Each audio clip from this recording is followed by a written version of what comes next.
I'm Robert Scoble, and Rocky and I travel the world for Rackspace looking for the best and coolest technology. And here is one of the hottest things I've seen this year for the iPhone. It's called Word Lens, and it translates in real time English to Spanish or Spanish to English. And we're going to meet the developer of Word Lens right now.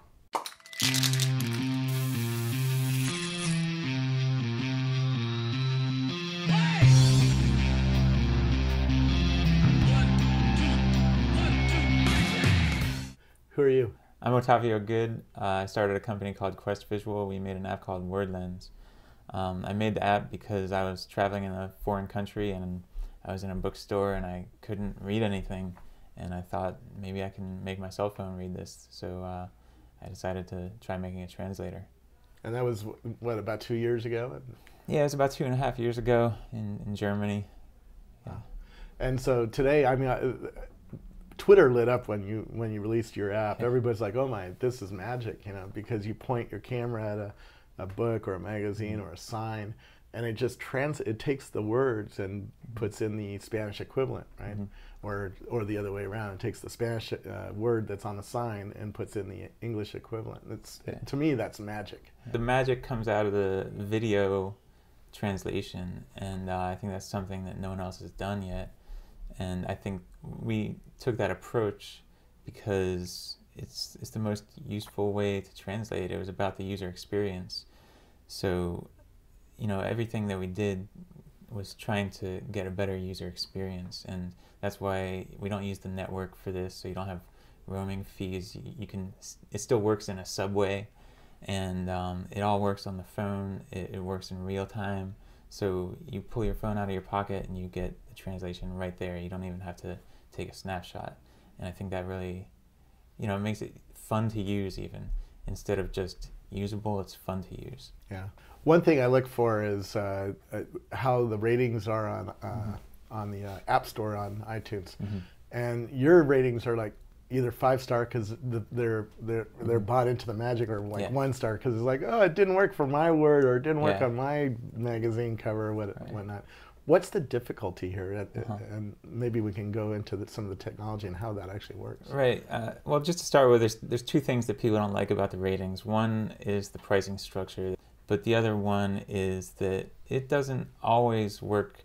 It doesn't work perfectly, but what I tried to do is I tried to get the point across. I tried to get it to a point where you could be a tourist and you can use this and it'll be useful for you.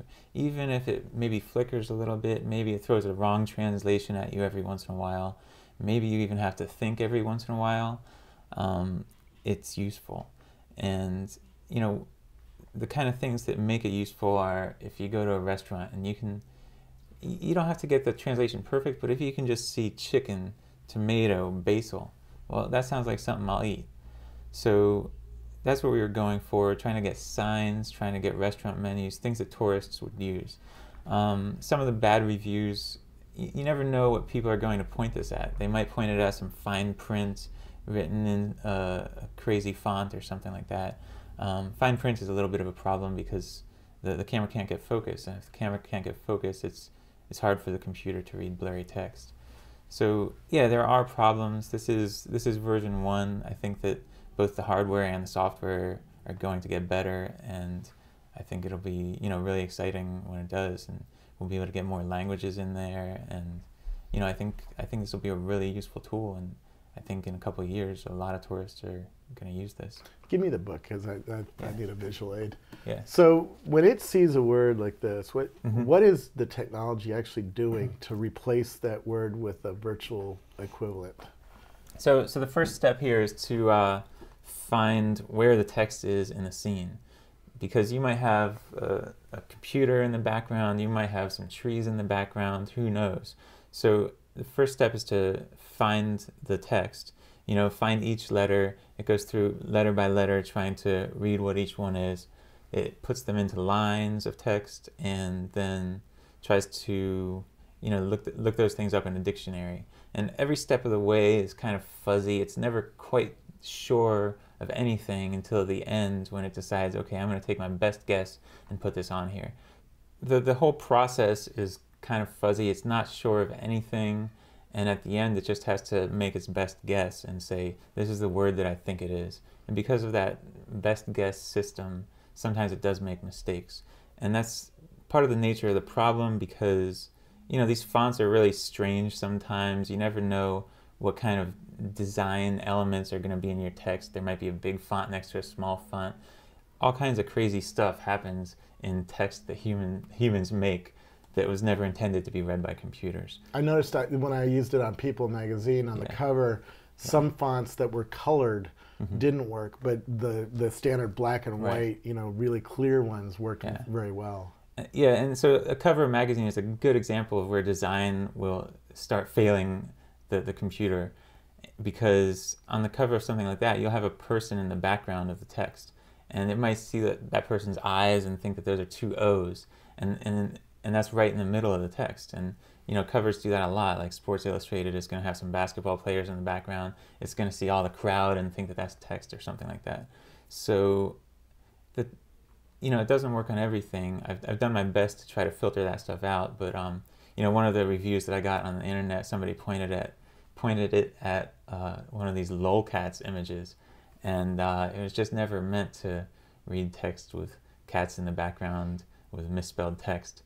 So it doesn't work on everything, but once again, what's the goal? The goal is to get this to work for tourists, and that means a lot of signs and a lot of restaurant menus, and these things generally don't have cats in the background. Yeah.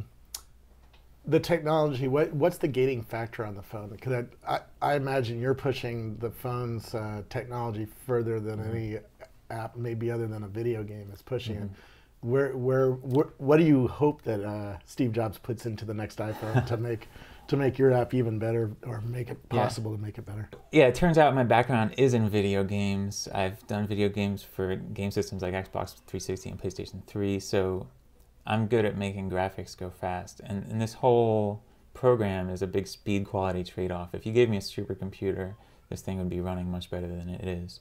But as far as what new phones could have, going to a dual-core processor, we can take advantage of a dual-core processor. Maybe a faster graphics chip, we can take advantage of that, and a better camera is something that's important for us. We can take advantage of the best camera that we can get, because sometimes this program, it has trouble when the camera can't get focus. That happens a lot in low light. There's a lot of problems with low light, and so the better the camera is in low light, the better the program is going to work. Sometimes the image gets motion blurred in low light, and that gives it some trouble also. And that's important for us, because like I said, we're trying to solve this problem of tourists reading restaurant menus. A lot of times restaurants are dimly lit. So to solve that a little bit, we have a button so you can turn the light on your iPhone, and that partially solves the problem. Yeah. How cross-platform is this? Is this tightly tied to the iPhone platform, or do you think you can support other platforms? Because there's lots of phones out there that have cameras and have decent processors. This project from the start was designed to be cross-platform.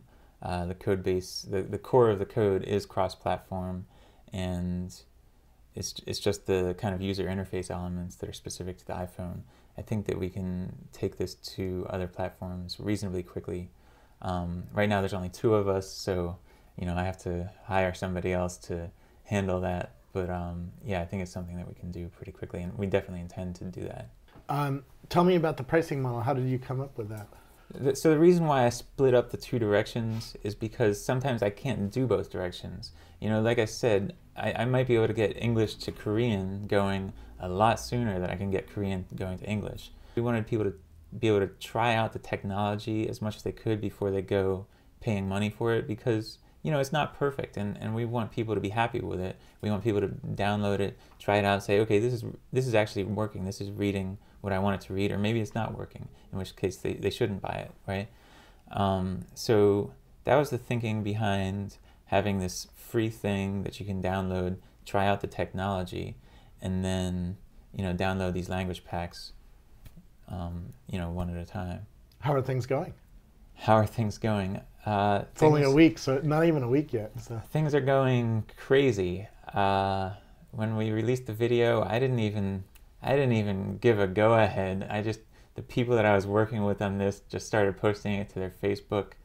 I had emailed TechCrunch, and TechCrunch called me up a couple minutes later, and they, frantically posted something on their page, and then it just blew up from there. It was everywhere. I think, every tech blog under the sun wrote about it last weekend, and now I think it's going to, outside of the tech blog range, outside of the even early adopter kind of publications. Well, you're finding real customers now rather than the guys who talk about it. Right?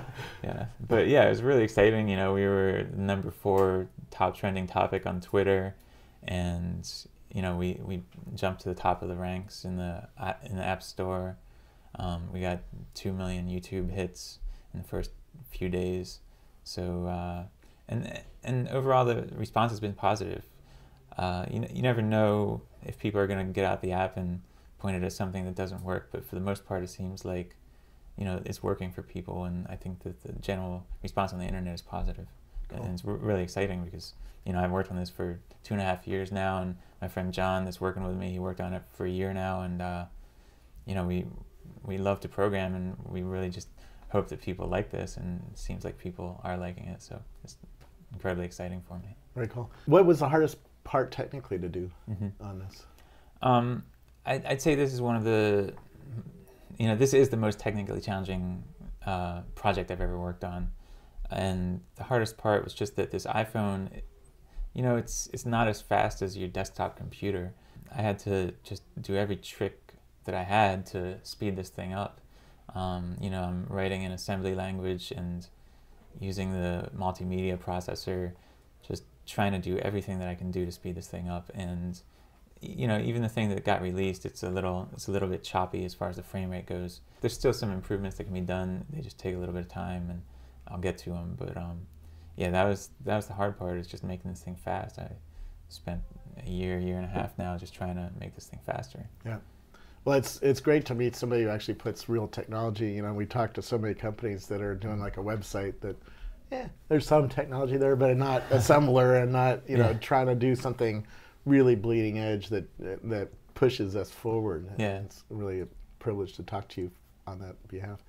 Do you have any tips for how to use it better? I noticed one, which is to use the picture button and take a picture of what you're trying to capture, and then it seems to do a little bit better. So maybe I'll just bring up the app so I can take a look at it and remember what all the different things are. One thing that people have trouble with is there's a little rotation lock button in the corner here, and you have to hold this thing upside right, and it doesn't detect the orientation of the text. So you can unlock that, and at that point it'll rotate with gravity. But if you have it flat, it's not going to rotate anywhere. So you have to make sure that it's upside right.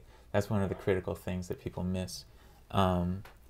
When you take a snapshot of the image, you can click on a word to see alternate definitions in case, if you recognize a word like tip, it could mean the tip of your fingers, it could mean the tip for the waiter, it could mean a suggestion for someone, right?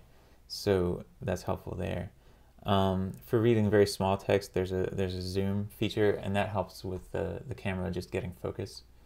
There's the light for low light. Yeah, I mean, I think that's the big stuff. Yeah.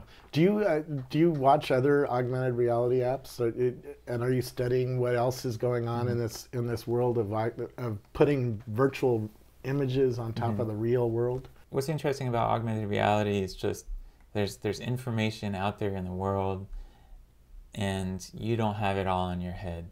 And this can help you interact with the world that you're in and get more information on things.